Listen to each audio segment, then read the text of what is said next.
Hey, this week on the 167, we're talking Joshua and the River of Jordan, and we're going to hear a 7-minute story from Connor Diveldson. Welcome to the 167.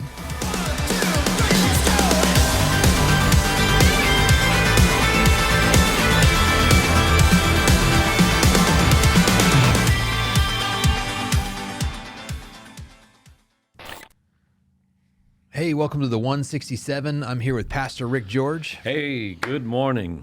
I'm Pastor Lucas Motley, and I today even clapped. You did clap. I don't know why. There was just a little clap. So I always think that we need like a hands-in cheer now. yeah. But what we need today is we're going to talk a little bit about the I Love My Church series, and then today we actually have a extended 7-minute story from Connor Diveldson. So he's got a great story, great testimony. Are we still in the I Love My Church series? We are still in the I Seems Love like My it's Church been like series. 7 or 8 weeks. It's been a while. We're camped on the edge of the river, right? Yeah. This is a time of preparation. But for only 3 days. Yeah. No. So yeah, I mean the Israelites wandered in the wilderness for 40 years. We can be in a series for a couple of weeks. More like 40 days, not 40 years. But anyway. So I love my church because we've been asking this question each week, and we've been highlighting some of the things that may go on behind the scenes that people may not know about or have experienced yet.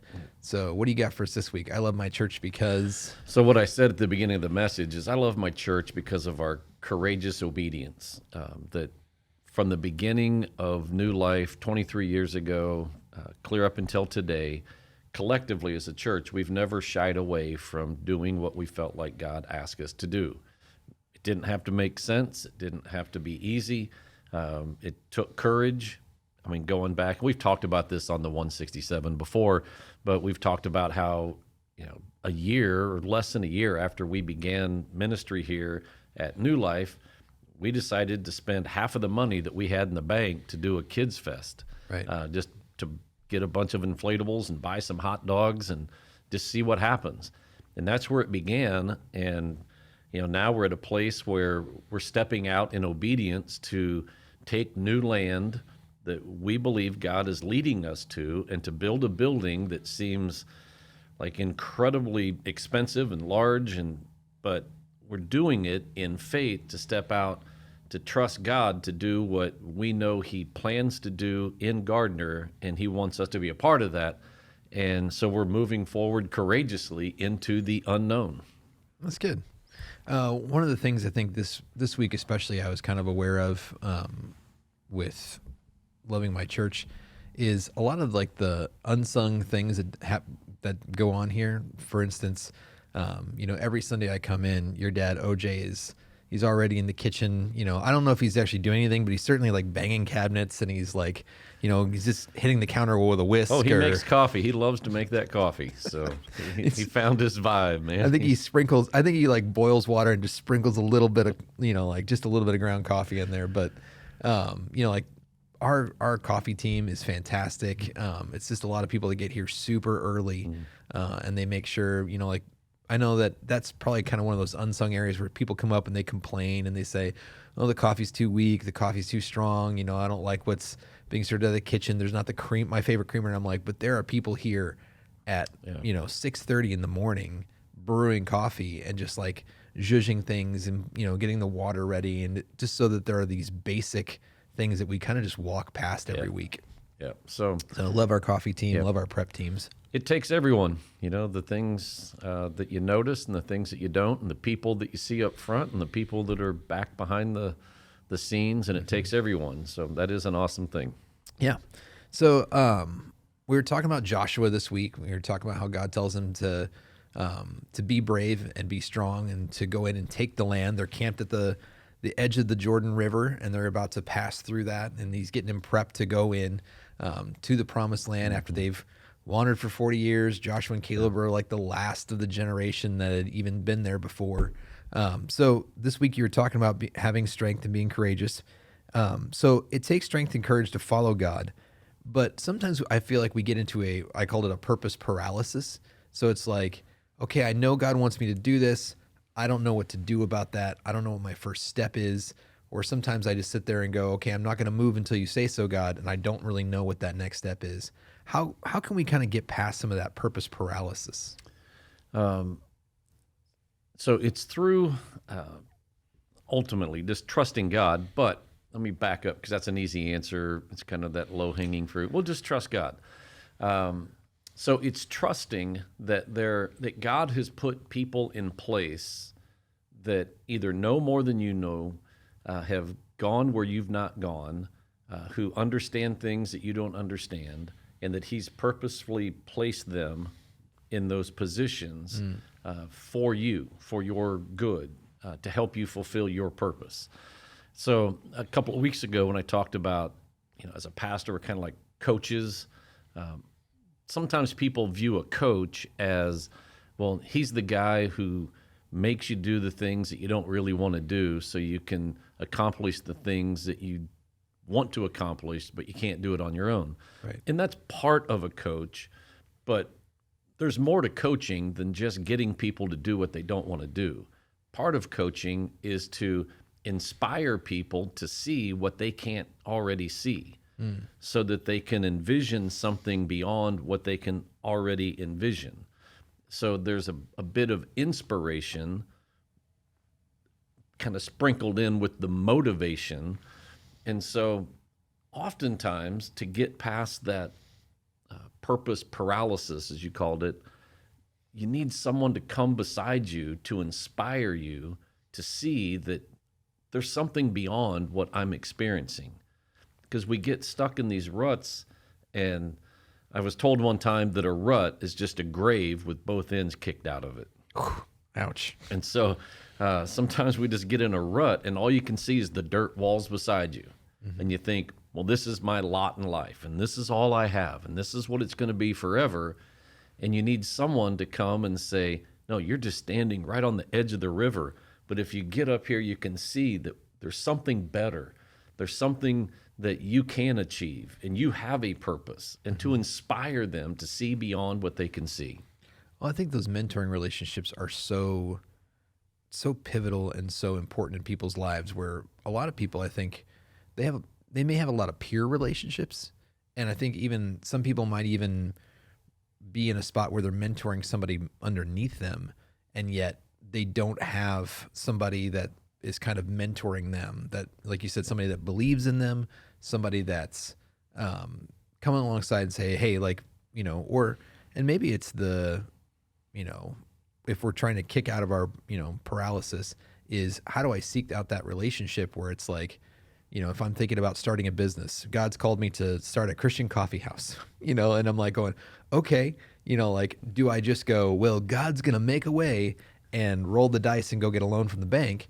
Or do I seek out 5 to 10 Christian businessmen that are doing it and go, hey, listen, what can I learn? What can you teach me?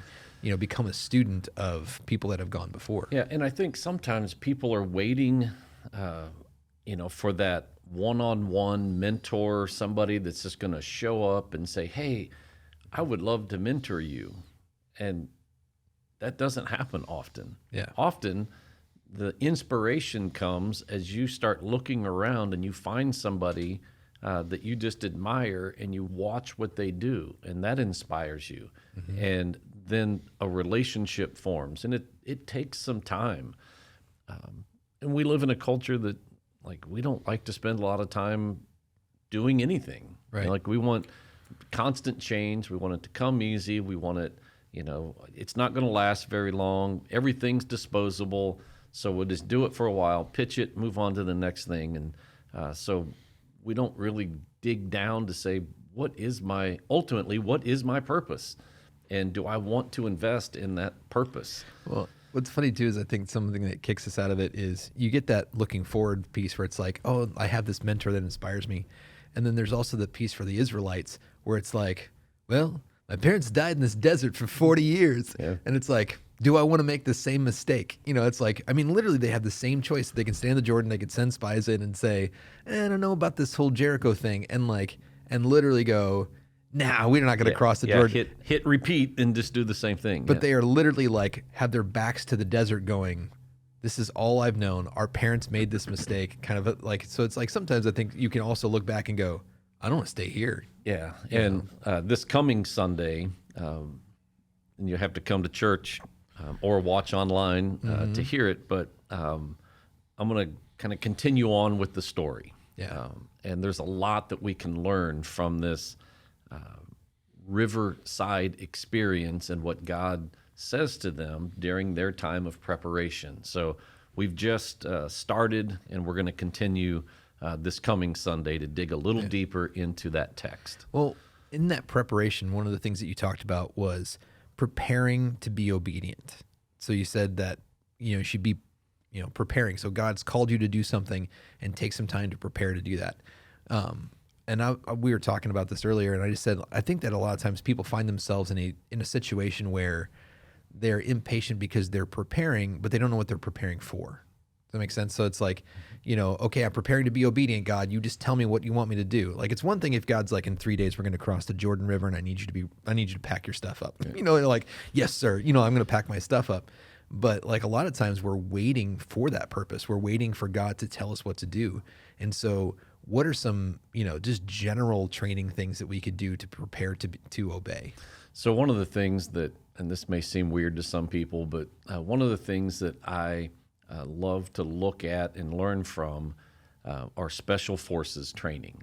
Okay, so Navy SEALs, that's where I've kind of been recently, just listening to former... Is that what that bell is in the office? Yeah. So if you want to quit, go ring that bell. Go ring the bell and get out of here.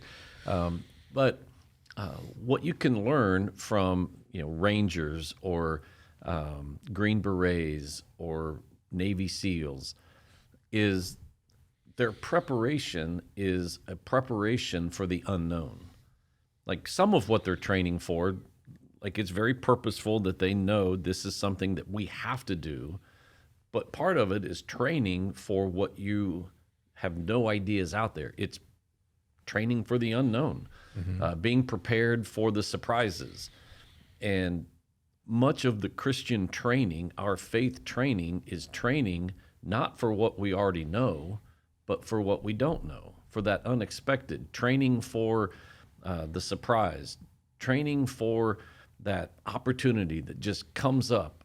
And when I say training, I mean reading, praying, studying, having relationship with people, being in an environment of worship, training our ear to hear God speak, training our hearts to be in tune with God's heart, training our hands to do the things that we believe God would be doing, and we just are faithful and obedient, and we're just doing the things that we know. And then when the unknown comes up, when we've already prepared to do all that we know to do, and we've trusted God through that, and so it makes trusting God for the unknown a little easier. Well, and like when you say that, I think, being who I am, I think sports analogy instantly. Oh, yeah. But I'm just saying, it really is. It's almost like the conditioning part of practice, and it's like, I think there are some things in the Christian life that are conditioning, and it's not the exciting, you might call it the sexy part or whatever. It's just like, it's not this thing where it's like, oh, it's so glamorous and whatever. It's like conditioning is running until you puke, and it's dribbling, and it's, passing, and it's all these different things that are fundamentals. But once you get out there into the game, it allows you to adapt. Yeah, so you brought up sports, so let's just dig into that, since I know that that's kind of in your wheelhouse. Yeah. Okay, so another example would be the Kansas City Chiefs and Patrick Mahomes. Have you heard of him before? I'm aware. Oh, you're aware of Patrick. Okay, so Isn't he dating Taylor Swift? Who's Taylor Swift? I don't know. Does she have any songs out now? I think she has one or two. Okay. Yeah. Anyway, so the Chiefs have these plays. They're complex plays that Andy Reid and the offensive coordinator and maybe even Patrick Mahomes, they put together these very complex plays where people run specific routes. They go to certain places, and it's all this misdirection and all kinds of things that are happening, right? And they practice until every player knows exactly what I'm supposed to do to make this play successful. Right? So they call the play, they get to the line, they snap the ball, and then something doesn't go exactly like it was supposed to go. The defense didn't respond like they thought they were going to respond. And then what happens is Patrick Mahomes then has to improvise, and he rolls out of the pocket. Well, now it's, where do people go? Well, they've prepared for a play, but they've also prepared for the unknown. So what happens when Patrick Mahomes rolls to the right? Well, now they've got to reshift their thinking and say, well, now we got to go and do something else. And sometimes that something else is, now we improvise. Like, we're off script, but we trust that this process is going to provide an opportunity for us to be successful. You take that same principle and you put it over in our spiritual life, that there are plans and ways that we can do things. And when it works great. But sometimes the enemy steps in and tries to destroy us or get us off track, and then we start to scramble. But we have to keep in mind that even when it looks like it's going off script, if we are prepared, then things are going to work out, and God will provide a way for us to still be successful, even in the midst of what looks like chaos. Well, and I think that's a good point to bring up, because I think, so let's take, for instance, a death in the family, right?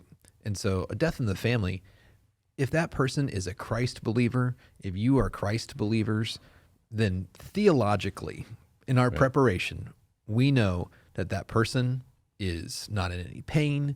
Correct. They're with Jesus, or they're in some kind of waiting period between, like, when we're all going to meet in heaven. Like, they're not suffering. They're not missing us. They're not, like, they are most likely in the arms of Jesus, and they are having a way better time than we are.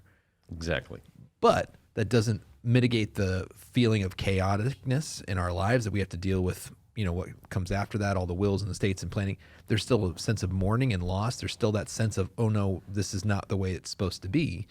And yet, you know, you would think then, oh, well, then the expectation as Christians, we go, well, grandma died, who cares? You know, like, it's like she's with Jesus, but that's not the way that it feels. It feels chaotic. It feels these things. But if we have prep for that, then it's like, well, if this feels chaotic, but I know that my heart is deceptive above all things, and I know the truth that she's with Jesus. And I can sit there and tell that truth over myself. And yet, you know, I'm still going to have to grieve and process through those emotions, but I take every thought captive. And so those kind of things, I always feel like the most important prep that we can do as Christians is learning to master our hearts and master our flesh. And I know that you do, like, intermittent fasting.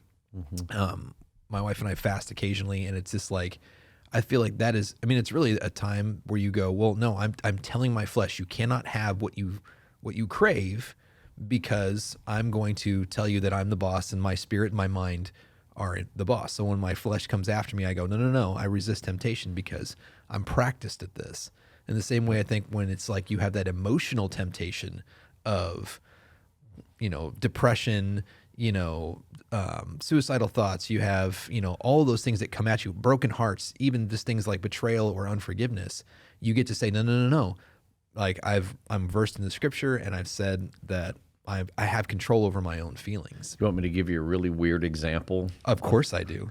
So we had an elders meeting on Sunday afternoon, and Pastor Kevin brought some pizza in for the elders, because we were going to be meeting from like 5 till 9 or whatever. So it was just going to be a long day. He said, I'll just get some pizza. Well, I didn't eat any pizza on Sunday because of the intermittent fasting, right? So we typically eat one meal a day. But when I came in on Monday, there was a piece of pizza left in the pizza box in the refrigerator. And I love cold pizza. I know. And so I opened the refrigerator and I saw that box, and I opened it, and I was like, I would love to eat a piece of cold pizza for breakfast.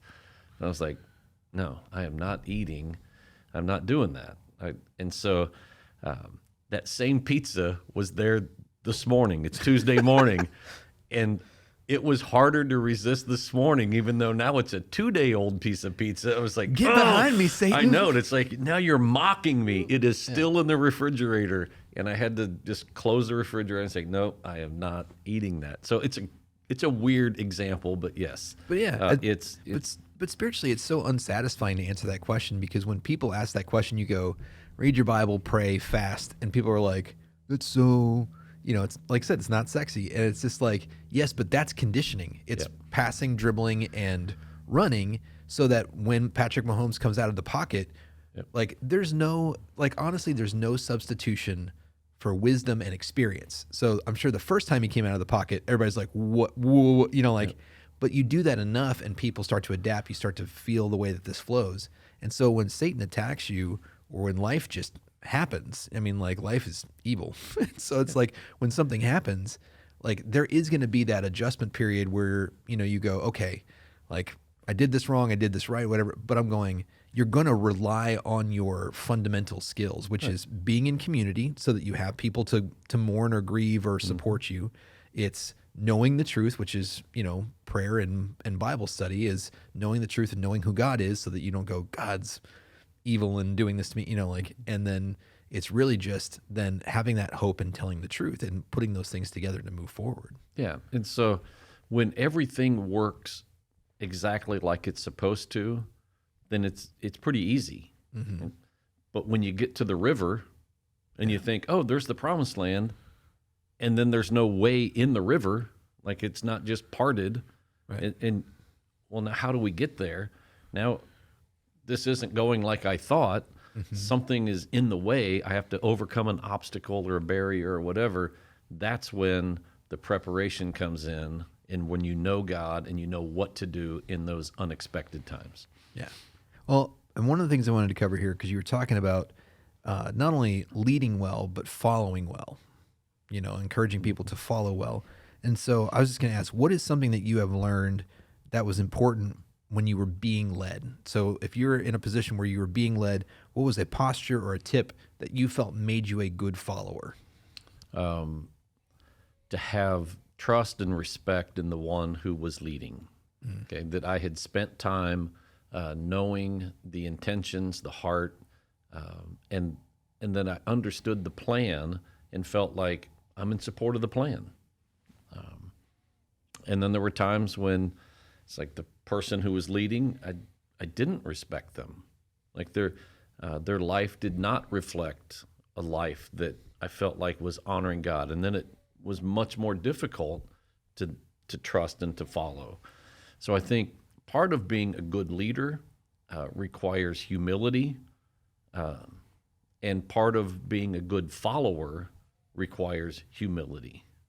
To say, okay, I'm going to humble myself under this leader, and I respect them, I trust them, I understand the plan, and in humility, I'm going to follow them. One of the things that we may touch briefly on this coming Sunday as we continue the story, when Joshua stands in front of the people and says, all right, here's the plan, their response was, whatever you tell us to do, we'll do it. Right. And wherever you tell us to go, we'll go.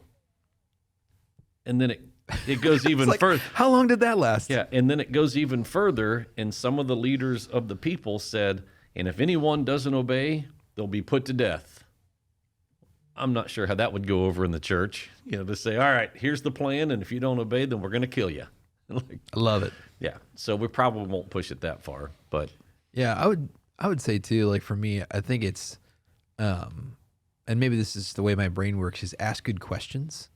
Like if your leader's doing something and maybe you're going, I don't know about this, like how do you ask good questions? And I think that is also something that translates, like when you're talking about humility, that it's how to be a good leader is being humble and how to be a good follower is being humble. I think that asking good questions works both ways in that, where it's like, I just had a thing that happened to me a couple months ago, maybe, or it was like maybe a month ago. And I was talking to one of my leaders and we were just not communicating. And I felt like that had been going on for a while. And I was just like, hey, listen, we need to like basically put this conversation on pause. Something's happening here. What do you think it is? Like I'm saying this, what do you hear me say? Or I think you and I have talked about that. One of the churches I worked at, they had a culture where every quarter, well, like every once in a while, leaders were required to ask their volunteers, what is the thing that you want to tell me, but you're scared to tell me? And I'm like, it was such a nerve-wracking, as a leader, it was a nerve-wracking question to ask, because it was like, oh no, I'm going to find out that I've been messing up for 3 months, And so it was a weird question to ask. But as a follower, like it set the precedent that they would always ask it back. What's the thing that you want to tell me that you haven't told me because you're afraid of how I'm going to react to it? And so I think asking good questions in those things, I think that helps you be a good follower, because maybe you're not on board and you're like, I don't know what my leader's doing. And it's like, and like you said, if you don't understand the heart behind it, and it could just be like, oh, now I understand what you're trying to do, and maybe we need to tweak that a little bit. Like I maybe disagree with the methodology, but I hear your heart on that, and now I can believe in you because it's, I see what you're trying to do. Where like a lot of times I think that we start to judge each other's motives. It's like when you don't understand something. So Right. I think that would be a good tip for followers. If you're out there and you're like, I don't know what my leader's doing, ask good questions. Take them to coffee. Yep. And then I don't want to give too much of a sneak preview, but I know you said you're going to cover this a little bit this week. So the Israelites crossed over the Jordan and were immediately met with Jericho. What do you think they thought about that? The same thing we think about today, which is, oh, here's a promise of God. This is going to be easy. Yeah. And it's not. And that's a little bit of what we're digging into this coming week of not just crossing the river, but what happens when you cross the river. It's not just knowing what the promise is. It's what am I willing to do to get the promise? Mm-hmm. What am I willing to do to keep what God has given me? Right. And so we're going to talk a little bit about that. So people struggle with all kinds of different things in life. And again, without going too far into this coming week's message, but it's one thing to overcome an addiction. Mm-hmm. It's a whole nother thing to live free of that addiction for the rest of your life. Yeah. Like you have to fight to get past the withdrawals, but then you have to fight to keep free of that addiction. It's something that, are you willing to fight for those things? Or do you just want it to be super easy? Well, and it's a hard thing to teach people, I think, because it sounds like the stop it theology. Mm-hmm. Just stop doing it. But I was explaining to somebody this past weekend, they were saying like, well, I'm still tempted in this area. Does that mean I'm still in bondage? And I was like, no.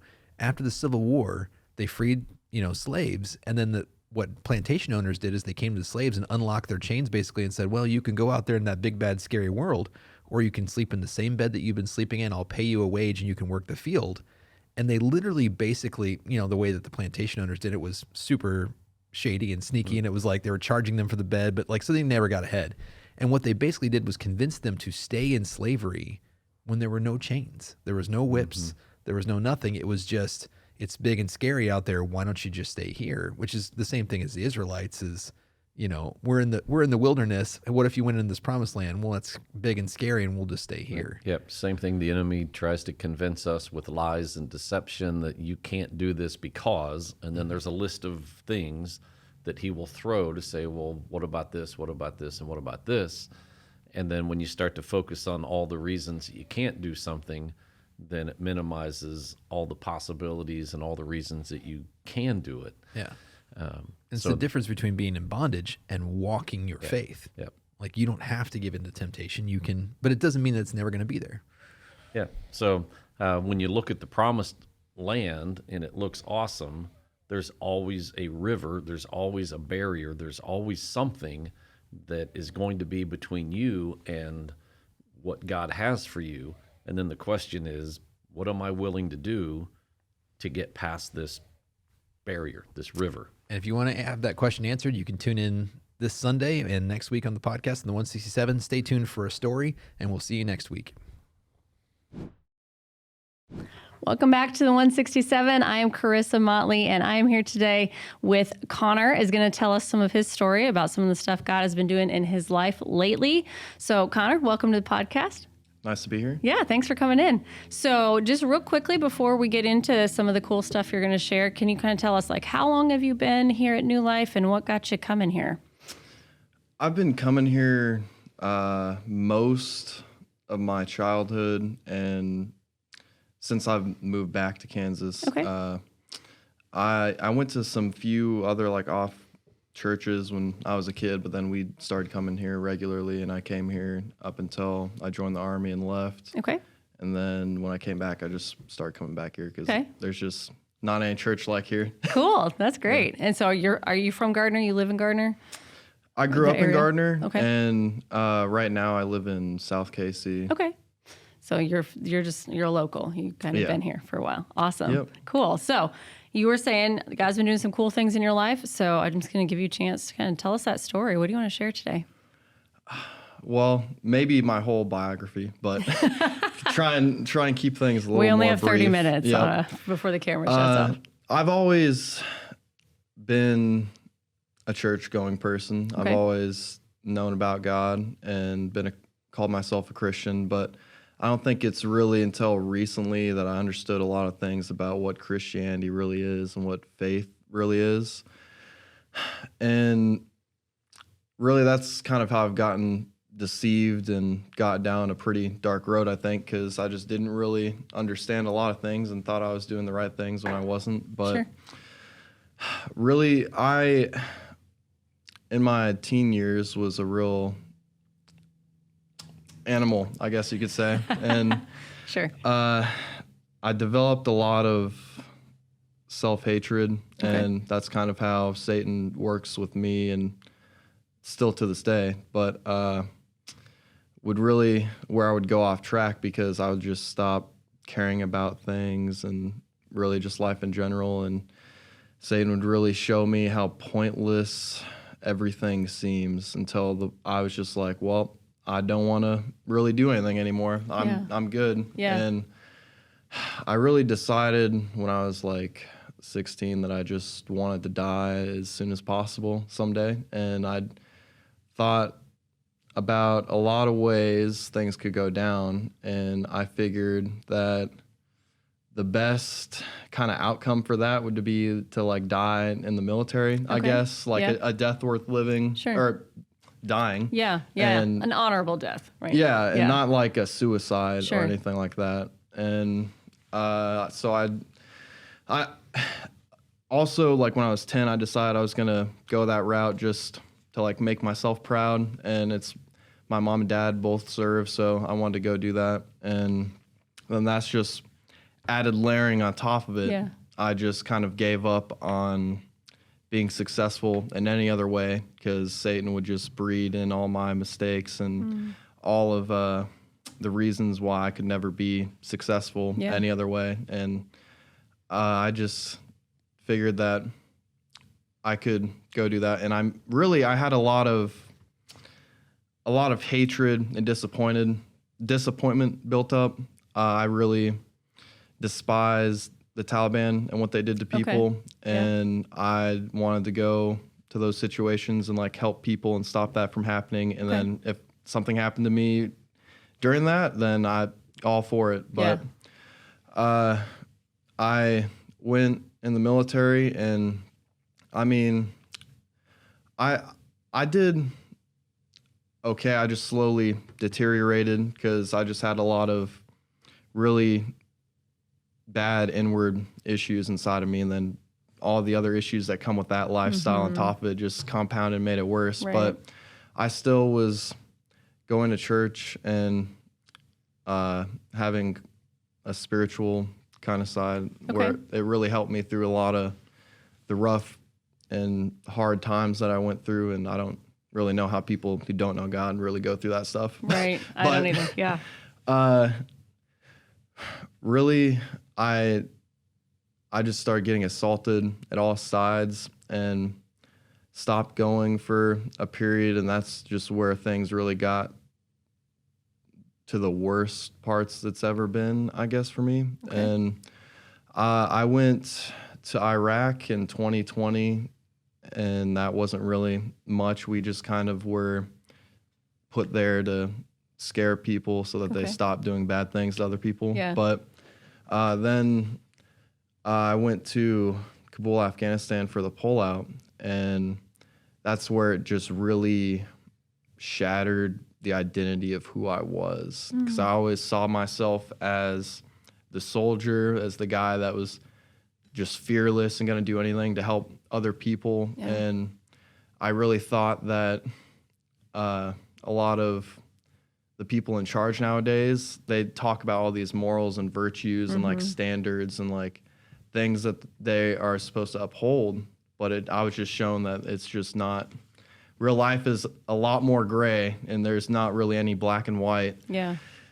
And I just really felt like during that time, I failed at being what I was born to be and like what I spent my entire life trying to be. And I was just really didn't understand that there's such a thing as a lose-lose situation. Yeah. And there's things such like fates that are worse than just dying.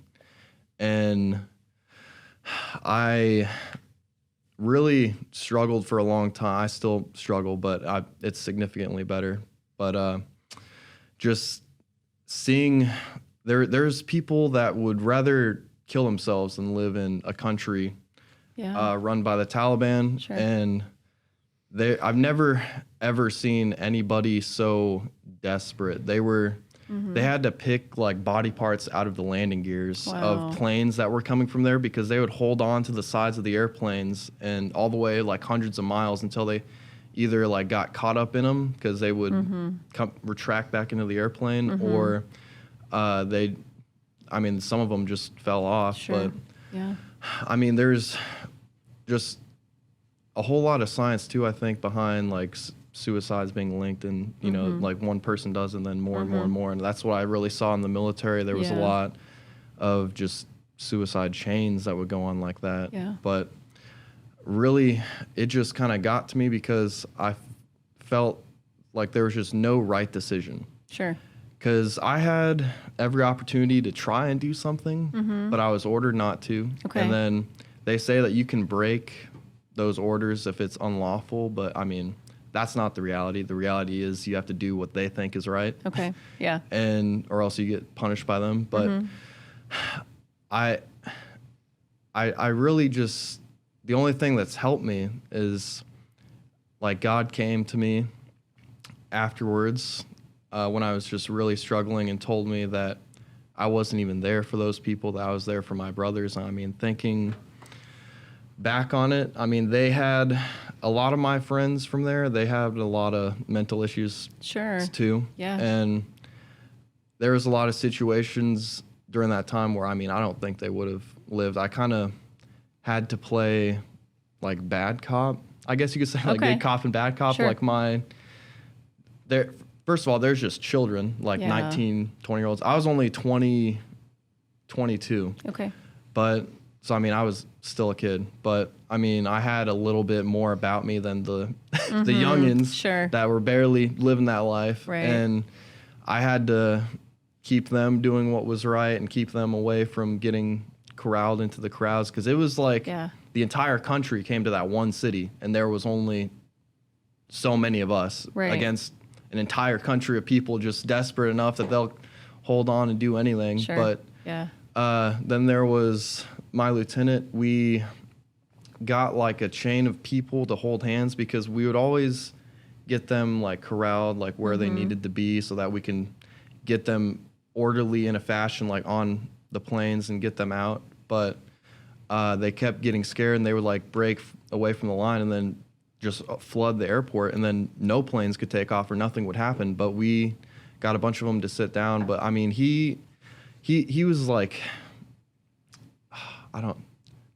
such a good-hearted person, but it's like he could never see the bad side of it. So like when they would all come and like surround him, then I would realize like, this is not okay. Like you need to get away from him. Like give him some space. And there was a lot of undesirables in those people. There was a lot of innocent people, but there was a lot of people there that just wanted to hurt us. Like they were picking up weapons that the Afghan army left because they just abandoned their post and just walked away. They would just pick up guns and shoot at us and whatever they could find, and knives. And so I just, that's how Satan would use those things against me, because he would just remind me of all the times that I had to act in order to keep the people I cared about safe. Right. So it sounds And like you felt saying like that I'm the villain for that. yeah, and like you felt like you were being a protector, and God kind of told you were in that role, right, for the people with you. I mean, in the moment, there's no time to think. Sure. You're just doing whatever you think you can and whatever you think is right Yeah. with the couple seconds you have to make decisions. to make Like, that split decision. Yeah. when these people were surrounding him, I had seconds before something bad happens to like, Right. hey, do I stop this or do I just let this happen? Right. And I had to you have to kind of pick and choose in those situations, like subconsciously. You're Sure. not like, oh, this person could just go die, but you're like, this is not, you're not going to allow this to happen because you just can't Yeah. live with the outcome. Really. Yeah. I mean, I went there like only half healed from my surgery because Okay. I knew, I was like, if something happens to them and I really shouldn't have went because after ACL surgery, you're supposed to recover for like 12 months. I was like 5 months in, and then we're like, oh, we're Oh, going. wow. I'm like, no, I'm not gonna let some of the best people I've met in my life go risk their lives without me there Yeah. next to them because Yeah. you know I couldn't live with myself knowing something happened and I couldn't do anything. Yeah, sure. But I essentially had to play bad cop, and Satan would just take all those moments and just remind me that I'm a failure, remind me of this, remind me of that. I've always been an analytical person. Okay.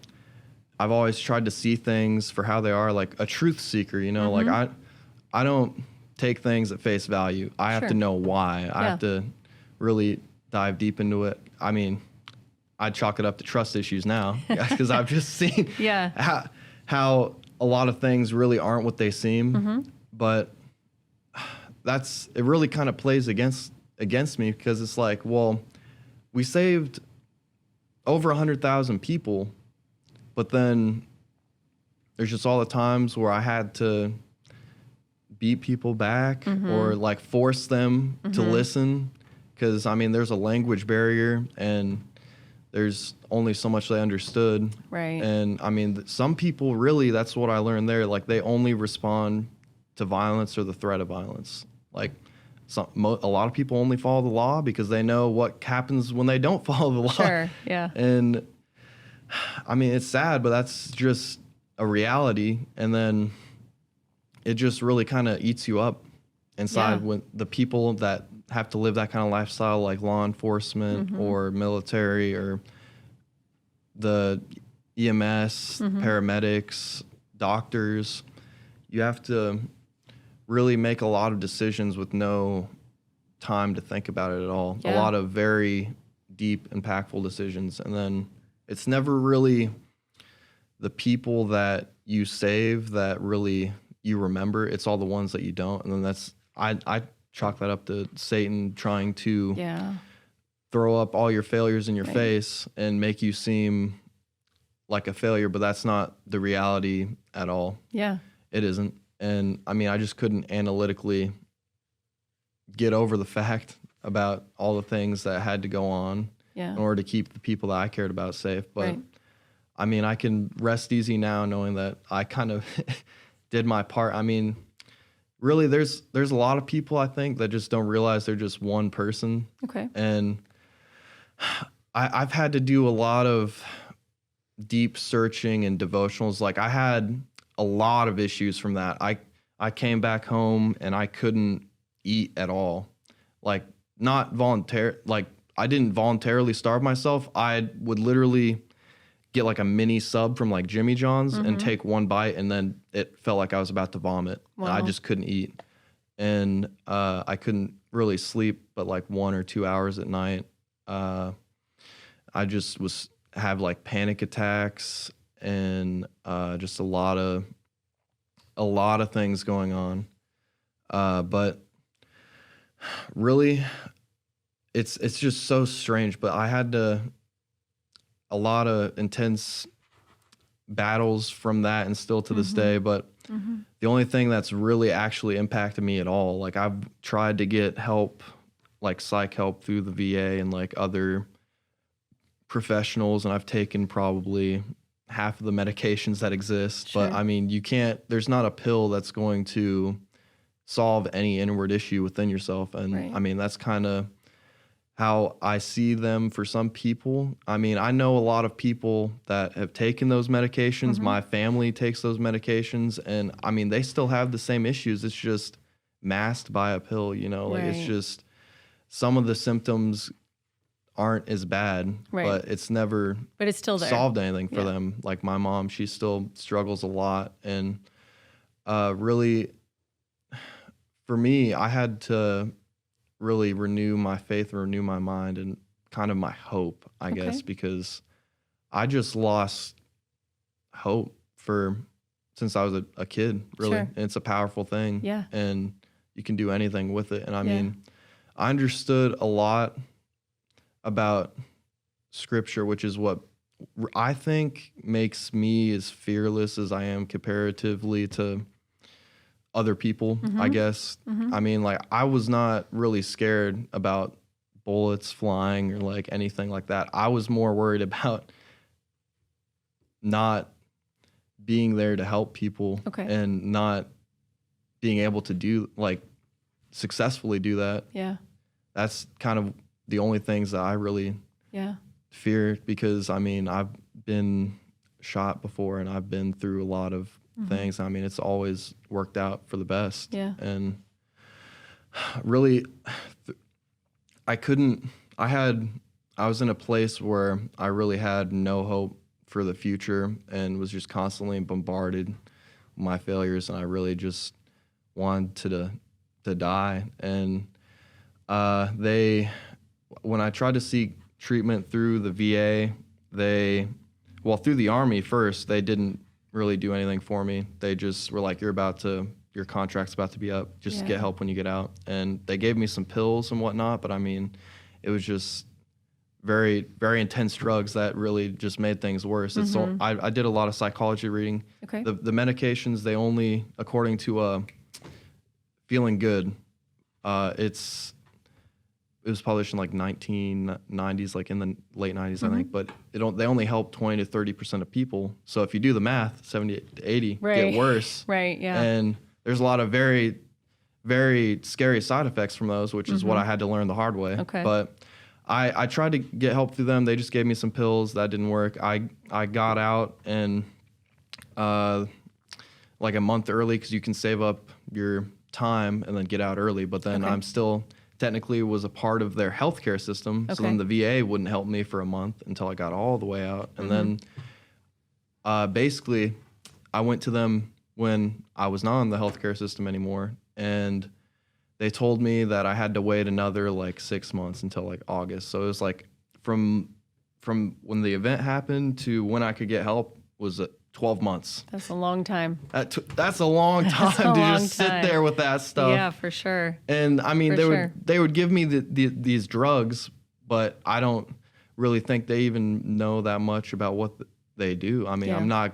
that can get kind of conspiratorial. Sure. So I don't want to really go there. Yeah, but no, that's good. there's a lot of them. They just say the same side effects, and it just, from my experience, it just really seemed like they didn't know a lot what they were doing. They were just throwing them at me, and Yeah. they would give me one and then max out the dose. Then, all right, I guess that doesn't work. Let's try this one. something And then else. they just tried so many, and it just really was a different flavor of messed up. And so I was like, well, that doesn't work at all. All right. And really, they kind of, I think it's just because of from being in the military and having PTSD, I think they were afraid of me, because they gave me like an option. I had to either check myself into the hospital, or I had to just wait it out for that period. And I waited it out as long as I could, getting prescriptions from like a family doctor. But I mean, he's not a psychologist or Right, psychiatrist. He doesn't know. And I eventually checked myself into the hospital, because that's the only way I could get them to help me. And I was good for a couple days, and I got checked out and then just went right back to bed. And I went back to the follow-up appointment and just kind of telling them I was feeling really apathetic and hopeless, because I mean, it was just seeing all those traumatic events and like failures just thrown in my face, and then already going through 7 years of like, I just want to die. Yeah. And I just didn't really know where to go from there, what to do. And then they kind of forced their will on me and involuntarily committed me, which is why I tried to kill myself in July of 22. Okay. But it was so crazy because God loves you so much, and he loved me so much that he wouldn't even let me do that to myself. Like when the bullet went into my skull, like I saw him, he sent an angel, and then there was a physical hand that like went through my head and stopped it from going through the roof of my mouth, because I know like 9mm is one of the only calibers you can like survive headshots. I mean, that's why I use a 9mm hollow point, but there's people that don't. It's a very low chance, and especially with the placement of the shot, like Sure. your bone is not thick on the roof of your mouth as it is. Like the people that survive get shot in the forehead. Yeah. That's where your bone is really thick and where you can survive. So there's no doubt in my mind I should be dead. Like I should have died, but he sent an angel, and there was a physical hand that stopped it, because I kind of had to come out from myself, and I saw it kind of in like a third person, a physical hand stopped it, and then I like come back into myself, and I'm like, oh well, now I'm shot in the face. Okay.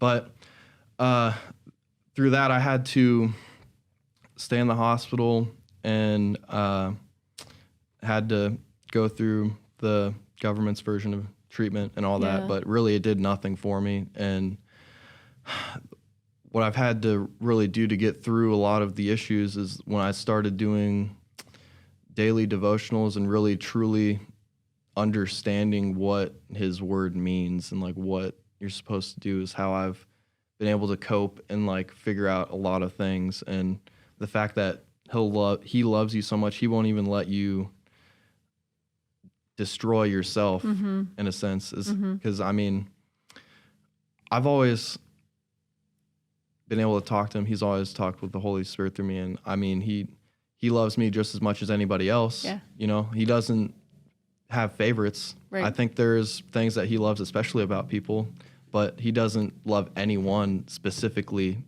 especially more than anybody else.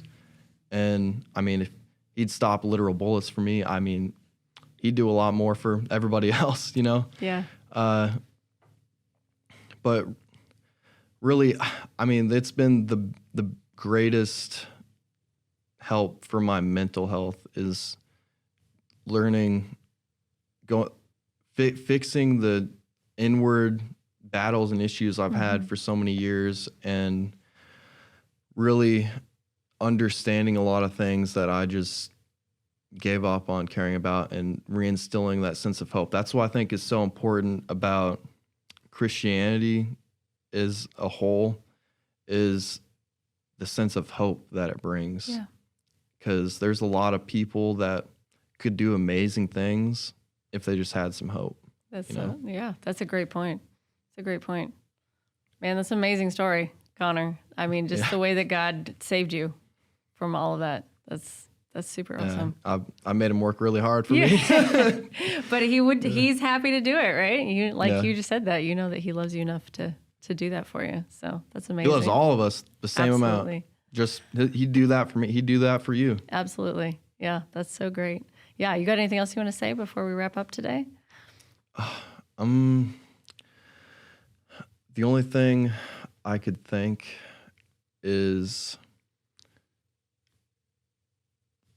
the loneliness I've had to learn is an illusion. You're never alone. Yeah. You're never alone. You only tell yourself you are. You only let Satan lie to you to tell you are. You're never alone. Yeah. Even when it feels so much like it, there's always someone there that would rather talk to you. They would rather listen to you or be there for you. Someone loves you out there, no matter how much you say to yourself that nobody does. Someone does. Someone does. And even if it's just God, Yeah. God loves you more than anybody else on planet Earth could. Yeah. But For sure. loneliness is an illusion, and there's always hope in something worth doing. Really, it's just about understanding and finding it, because I had to go through a lot of periods of not having that because I didn't realize or understand or just really search for it, and I had to kind of had it set in my lap. Yeah. But Yeah.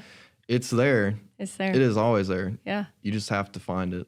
That's great. That's great. I love what God has shown you through this season, and that he's been faithful and he's been there for you. So thank you so Oh, yeah. much. He always is. He always is. But thanks for telling people that story. I think it's really powerful, and it's people need to hear, right? Like you just said, loneliness is not the truth, and Well, I don't God's think love they is. think miracles happen anymore And either. they do, right? They happen every day. Every day, All the time. all the time. Here, you're proof of that. Yep. That's awesome. Well, we are about out of time, so we are going to Yeah. wrap up. So thank you so much for sharing your story. I really appreciate it. Thanks for coming on today. And thanks for watching the 167, and we will see you guys in the next episode. If you enjoyed this episode of the 167, make sure you like, subscribe, follow, get notified, leave a 5-star rating and a positive review. Tell all your friends to listen as well. Make sure you go over to newlifegardener.com and check out all that we have to offer as a church, and check out our messages online as well. Thanks for listening.